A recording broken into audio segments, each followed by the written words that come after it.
Chapter 3. The Judgment.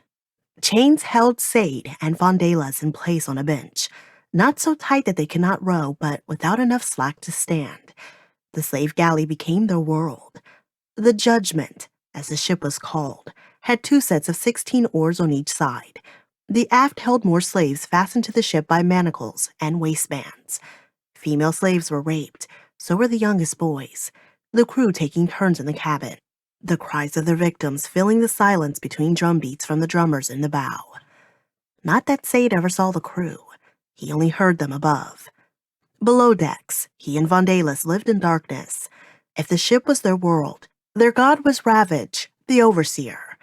He was a thick Thelonian who wore a leather vest over a bare torso, no matter the weather. The vest left his arms free to swing his whip or hammer his truncheon into uncooperative slaves.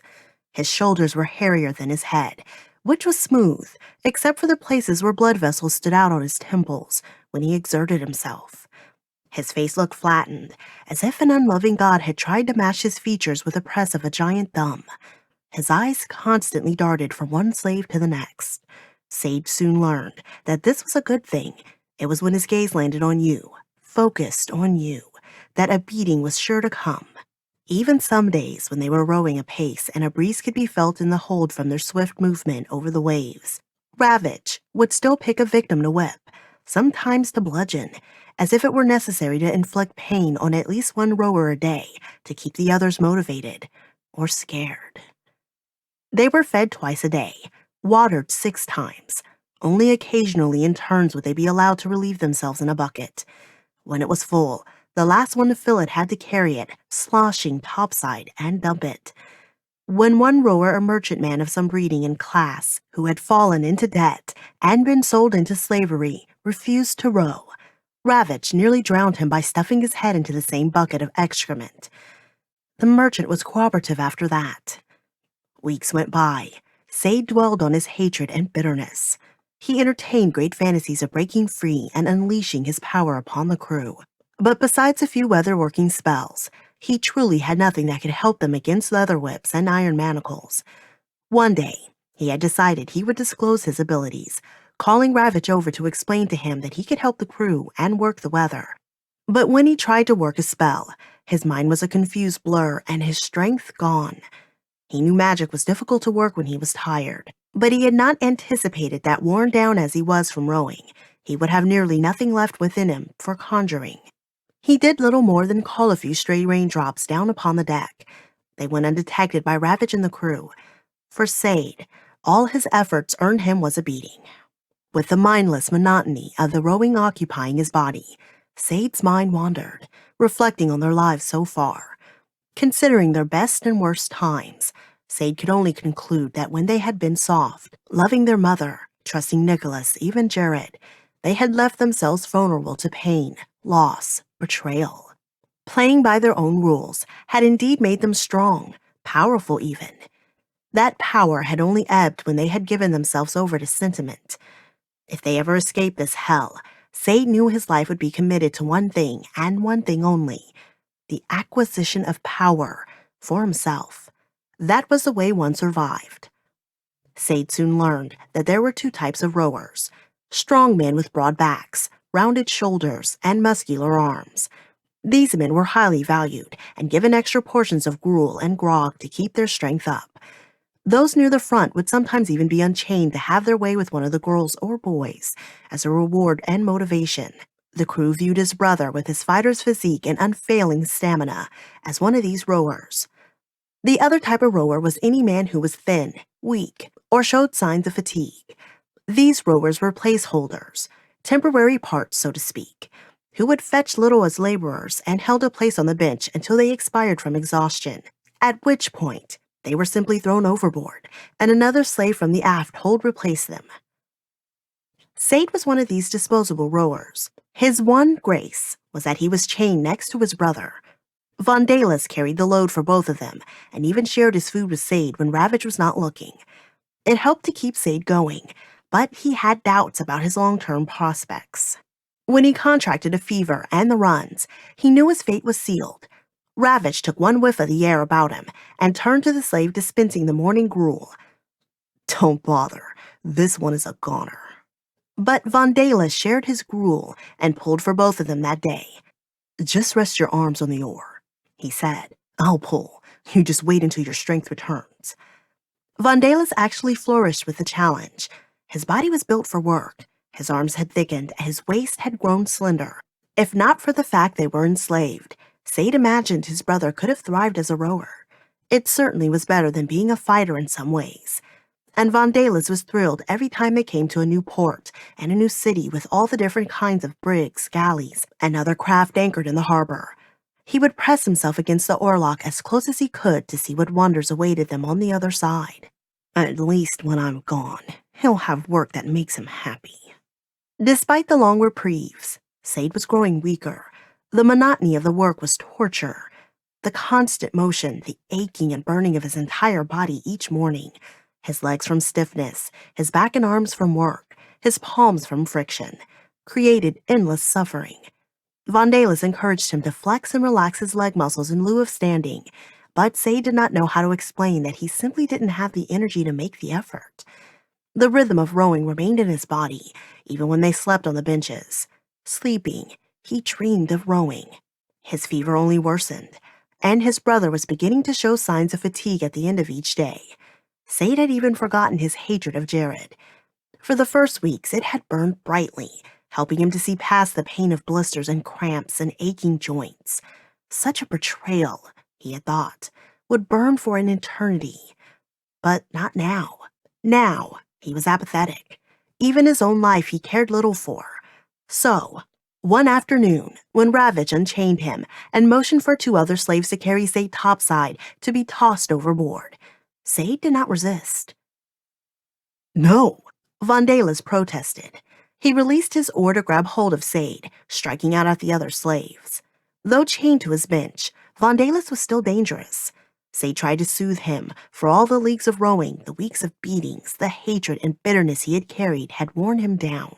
He was ready for it to end. It's all right, brother. I have nothing left. But Vondales would have none of it. I will row for both of us. I can. His desperation made him fearless even of Ravage. When the overseer brought his whip down on him, Vondales reacted as a fighter, not a rower. He caught the whip, yanking it free of Ravage's hands, and turned it on the overseer. Vondales left a red welt across the overseer's face.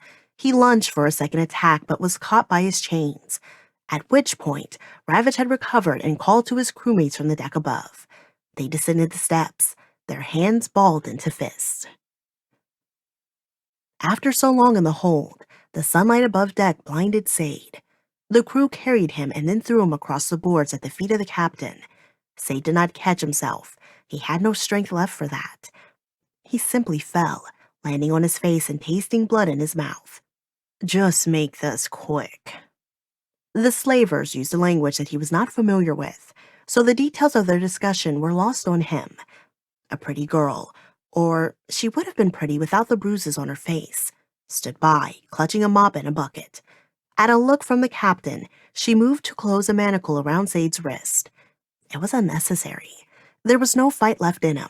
The captain himself bent down, his thick beard touching Sade's bare shoulder, and sniffed him. He said something to make the other men laugh, then turned his attention to the opposite side of the deck. 4 men were wrestling Vondales up from the hold. Unlike Sade, he was not cooperating, and by the welts and scratches on the crew members, it was clear he had put up stiff resistance below. 2 more men joined the scuffle, then 2 more, and they finally overpowered his brother and moved to tie him, arms outstretched across the gunwale. No, not my brother. Ravage had replaced his whip with his truncheon and waited for the captain's signal. The pretty girl with the mop was already looking away, but the captain yanked her head around by the ponytail to force her to watch. It was an important lesson on a slaving ship. What happens to slaves who fight back? With a nod from the captain, the blows began. They made a meaty wood-on-flesh noise, except for when the truncheon came down on his brother's head. The contact of weapon on bone made a terrible clunk. His brother's skin was soon splitting apart, his face swollen, bloody, and beyond recognition. Panic and terror returned strength to Sade's limbs that he did not know he had.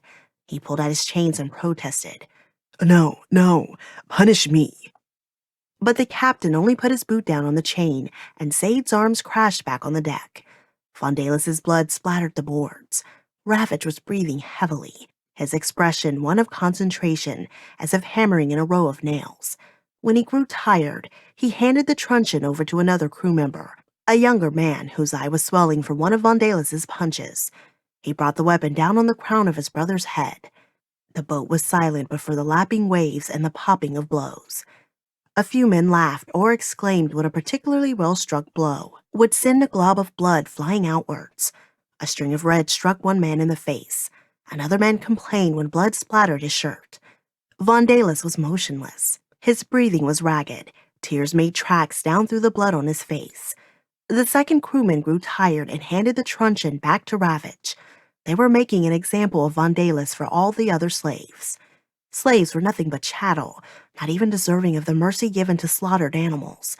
And like a dying animal, Slade's brother slouched against the gunwale, rendered dumb, confused, and scared. But he was not an animal. He was Sade's brother and Sade's only link to a life once worth living. He strained against his chains, dragging them across the deck and pulling them taut as he stumbled towards his brother. The captain, less amused now, stomped down on the chains again. Sade fell, but this time he lifted his gaze to meet the captain's eyes.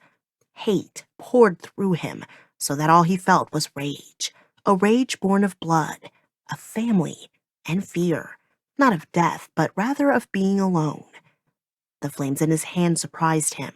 Sade thought them at first a flickering of his soul leaving his body, but the tongues grew into a wreath of fire that encircled but did not burn his own flesh. You will call forth the fire one day, when you do not fear it. The captain's black beady eyes grew large, the fire reflecting in them. The girl made a sign to avert evil. Sade could feel the flames brushing and licking his hands like warm feathers, but he felt no pain. He heard the footstep on the boards behind him before the blow came that knocked him back down to the deck. His hands were flung apart, and the fire roared through the air, falling on the girl, igniting her into a screaming silhouette of flame.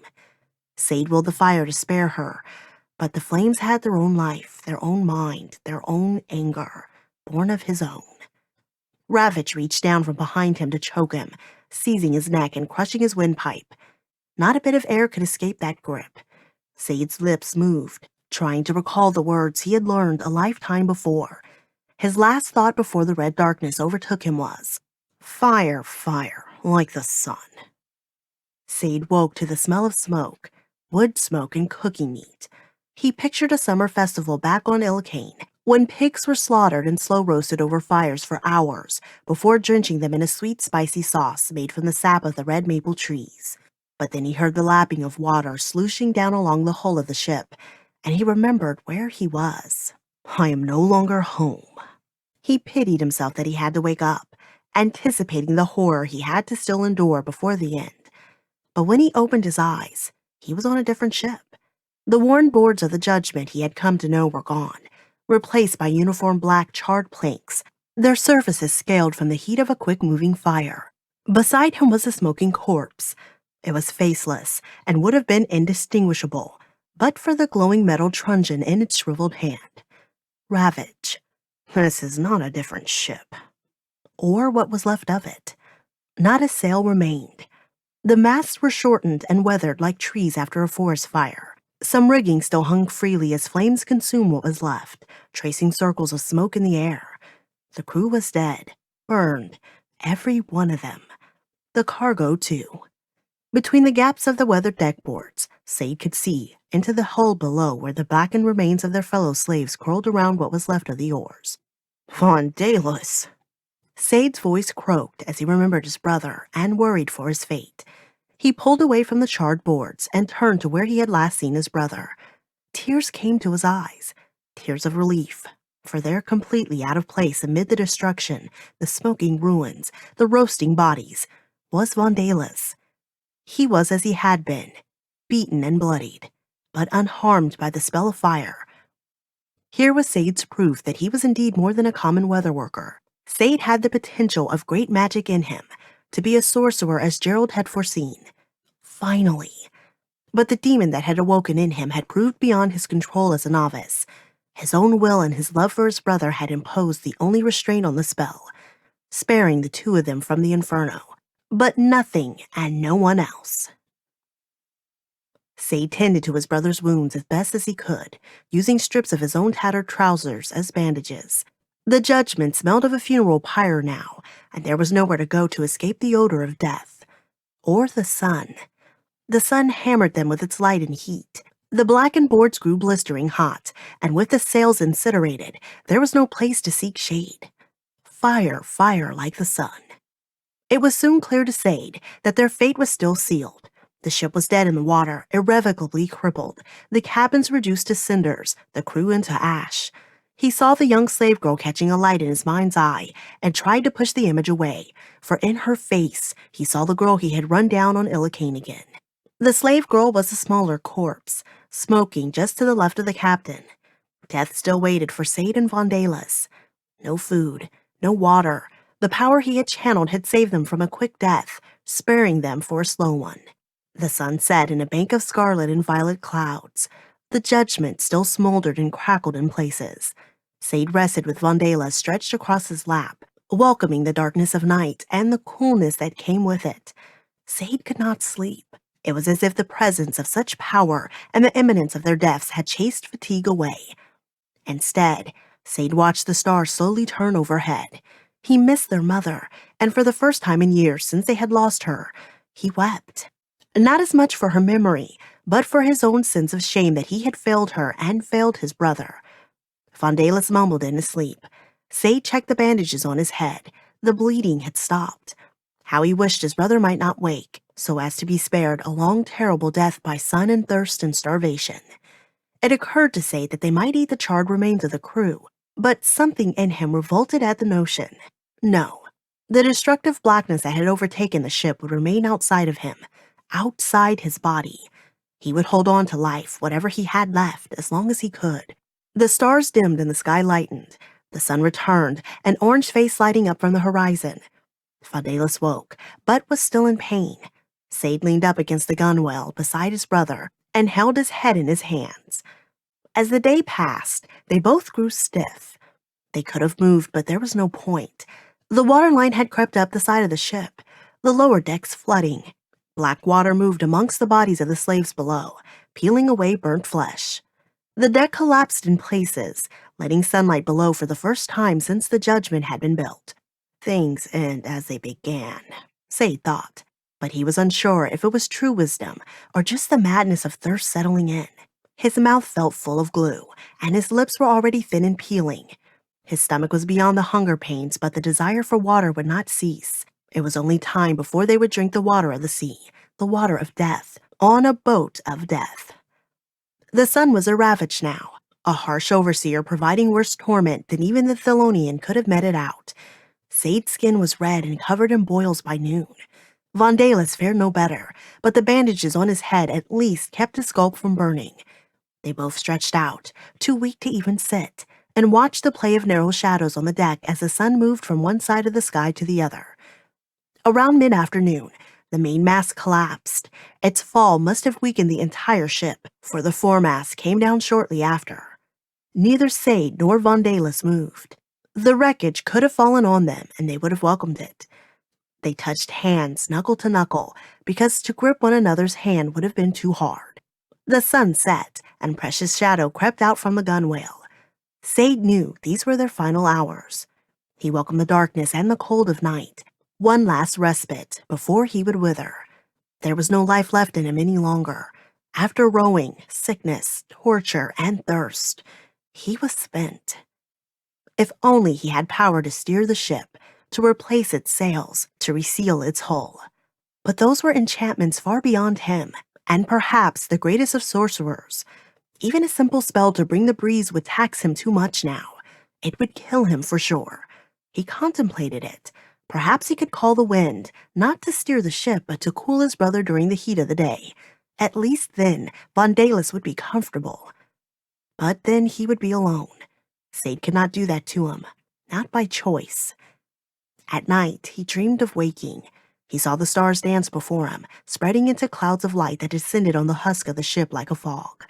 He twitched his fingers as the astral haze danced on his palms and swirled about his head. Vondales was speaking in his sleep again. Time could have stood completely still or flown past. Sade had lost all sense of it. At one point, the moon was over the stern's post, but when he looked again, it was abeam. Had they moved? Or had the ship or even the sky itself? But all was still as the light found them in the morning. It dimmed but the brightest of stars and painted a band of red on the eastern horizon. The fire was returning. Sade moved to touch his brother's hand in the gray morning light, but his own hand could not be moved. Stiff, immobile as stone. This had to be the way things came to a close. They had sunk even farther into the sea. Water was sloshing up between the weathered planks. The only question that remained was if they would die of the exposure or drowning. As the sky grew brighter, the judgment began to shake. It was so low in the water, waves were tossing it about. They would escape the sun this day, Sade realized. It would be a watery death for them. All was reversed, all turned around. The sky was light, but then it was dark, as a shadow moved across it. A sail. But the sails were gone. They had been incinerated. Perhaps in death the logic of the living was absent. Perhaps death was like a dream, a series of unrelated images, like the masts with rigging coming alongside the judgment. The clamor of voices, the silhouette of a figure moving across the deck, the brittle surface crunching under his feet. This figure was draped in black, a broken ring hanging from his neck. This must have been Death himself. A man's gray face leaned over them and spoke. "So, you are the source of such power."